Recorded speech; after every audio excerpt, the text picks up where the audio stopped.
निदा खानच्या अटकपूर्व जामीन अर्जावरील युक्तिवाद सध्या संपलेला आहे। निदा खानच्या अटकपूर्व जामीन अर्जावर 2 मे रोजी निकाल समोर येईल।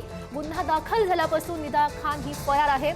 गर्भवती असल्याचं कारण देत जामिनासाठी न्यायालयामध्ये तिनं अर्ज दाखल केलाय। धार्मिक भावना दुखावणं आणि धर्मांतर प्रयत्नाचे निदा खानवर आरोप आहे।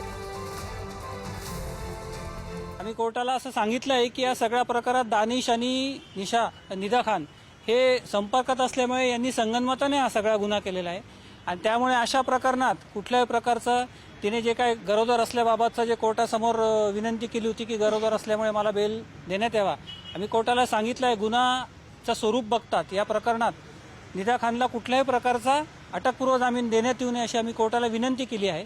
कोर्टाने दोन्ही बाजूचा युक्तिवाद आज ऐकला आहे आणि 2 मेला याच्यावर अंतिम निर्णय जो काय असेल तो कोर्ट जाहीर करेल।